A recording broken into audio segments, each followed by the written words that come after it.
What is up, guys, and welcome to another video hosted by your boy TMB, bro.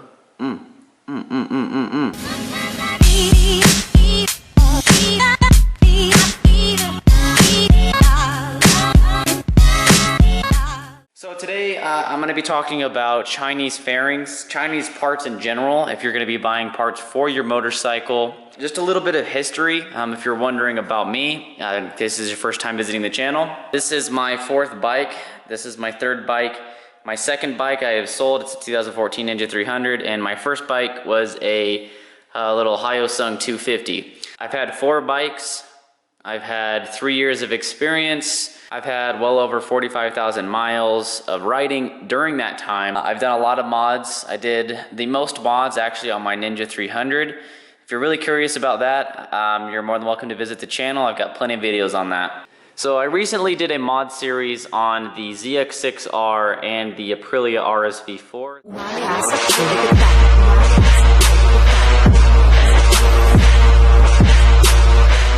This is a 2009 ZX6R, and this is a 2013 RSV4 factory. As far as the bikes themselves, this bike's $5 grand, give or take, and this bike is 15 grand. So the main parts of a motorcycle, the main mods that you're gonna be doing, like suspension, exhaust, tuning, that's where the leader bike versus the 600 class changes. But as far as little parts like the brake reservoirs, the levers, like brake pads, the chain and sprocket, the tires, that's where it's pretty similar. There's not too much of a different cost compared to the two. As far as Chinese parts, it gets to the point where if you want to buy something for your bike, like let's say rear sets, for example, you can find a cheap knockoff for 60 bucks on eBay. I didn't want to spend that much. I wanted to actually put money into my bike. It's more of an investment is how I think of it. And I was like, you know what, why don't I pay just a little more and get something that's really nice, but also from China. That way I'm not spending a crazy amount of money. And so the rear sets I actually bought for my ZX6R were over $100. I would say 100 to 120. I think the price actually has dropped since I bought them. It gets to the point where that's you have $120, right, for these rear sets, but the next level up is $400 or $350 for some rear sets. So it's a real big gap, right, between motorcycle parts. A lot of people refer to eBay, and so a lot of the stuff I have bought actually was on eBay. Some stuff is on Amazon, some stuff is from AF1 Racing. It really just depends. A lot of people will defer to eBay saying this is where I got that, and it's worked great. And so I'm gonna go ahead and explain the problems I've had ordering from eBay with motorcycle parts. And we're gonna go ahead and start off with the fairings. Now you can buy a full fairing kit for $300 up to $600. They're ABS injection molded fairings, which is a lot different from the OEM plastic fairings that you get from the factory. The problem I've had on mine is, for one, it's really hard to tell on camera, but there is a drastic color change in my OEM fairings compared to my fairing I bought on eBay. My OEM fairings are kind of like a acid lime green, whereas the fairing from eBay is kind of like a soft, like, I wouldn't say forest green, but it's more softer color of a green compared to the acid looking lime green from Kawasaki. The bolts did not match up correctly. You have to actually drill out the holes and the bolts all yourself. They're not pre-made. You actually had to drill through and make your own hole. And also another thing I'd like to mention is that no one sent me any products. I spend all the money with my own hard-earned money. No one sends me money to get me discounts and things like that. This is all my own money. The fairing itself, you can tell it's made of a different material. On the back side, it's kind of sloppy. There's a lot of just like, you could see their fingerprints or their gloves or whatever they were touching when they were holding it. There's parts on it where, like if you see right there, see that little smidgen? So there's parts like that kind of all over the fairing. How much did I pay for the fairing? It was around $90, I believe. And a lot of people asked me, from when I wrecked my bike, I low-sided the ZX6R going about 50, 55-ish. That is the damage.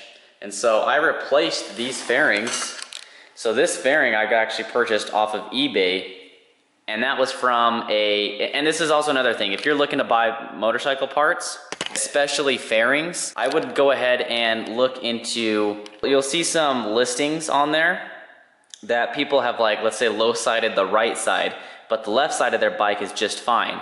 And so what they will do is they will put that on a salvaged bike, or they'll sell it for parts, and they'll sell all the things that are on the left side.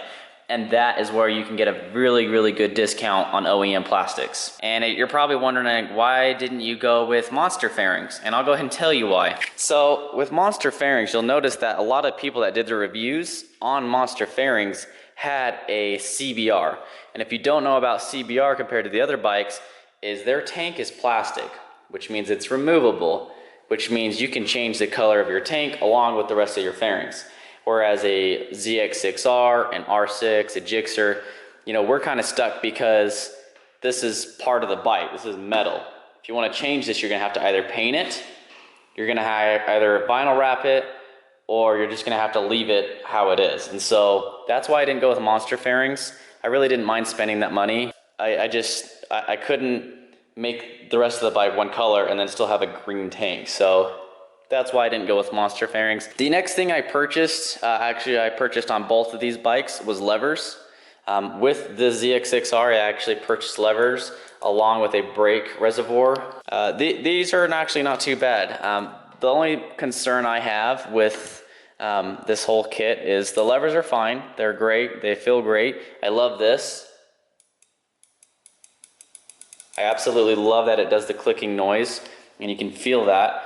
But the brake reservoir, I'm really nervous because I did purchase steel braided lines, and then there's a rubber line right here. So I don't know if that will take away from the braking performance aspect.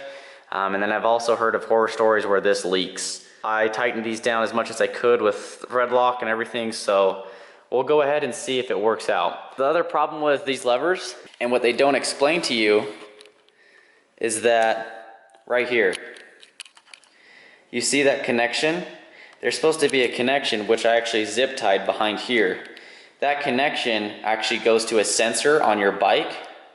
And what that sensor basically does is it tells your bike, hey, you can start as long as the clutch lever is pulled in and you can still be in first gear. That's all that little module does. It senses the computer in the engine and says, okay, you can start it, the clutch is in, we're good. The one that came with this kit did not fit with this. It didn't even match up. Not at all. It was ridiculous. I was a little pissed off about it.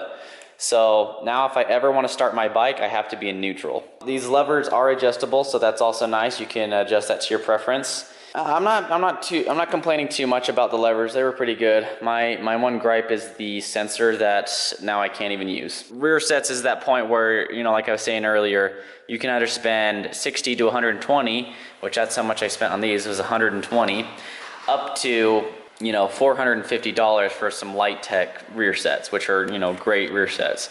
Their quality is great. It is CNC billet, or whatever you want to call it. It's aluminum. And it's pretty good. It feels good. It feels heavy. It feels solid. The real big problem I had is the return spring. So if you don't know what the return spring is, it's basically something that allows the lever to go from here and it can pull it up back to its original position. That way the brake lines are not compressed. And so what I had to do is go from this OEM spring, this is the return spring on the OEM ZX6R, they didn't include that with this rear set. What I had to do, I had to go to Home Depot in the door hinges section, and I had to buy one of these. These were like $6 for a pack of them, and I had to cut it down to size to be able to fit there. And it doesn't feel right. It doesn't feel, you know, as plush as it did before. Even though my original lever was like scratched up. As you can see, you know, from my wreck, my original lever that was scratched up felt a lot better than this, and that's just saying something. The other problem I had is that, so this is the banjo nut, and then it plugs into a sensor, which that sensor is actually, give me a second. It's hiding in here somewhere. I think I actually put it back up in here. But basically there's a sensor that comes down, and the only purpose of that sensor is when this is applied to the rear is that the tail light will then come on. And so this connection, for one, is too short. It doesn't fit up to the OEM connection housing, and also it doesn't match up. These connections aren't the right connections to the OEM ones. And so I'm sure I could figure out, I mean, I'm not an electrician, but I mean, I know how to solder, so I could always do that. But it's just, you know, if I'm buying something that's supposedly supposed to fit towards my bike, then I shouldn't have to make all these adjustments for it to fit on. That is my biggest gripe with the Chinese stuff. The build quality, I'm not really disappointed in. It's just the fitment, and that's the biggest problem with a lot of the things from China, is that they just don't fit right. All three of the things I bought from China, they all had fitment issues. So if you are considering buying anything from China, just take into that with consideration. You know, this is just my experience. I've purchased a lot of things from China that I just thought were like, you know, I might as well save money.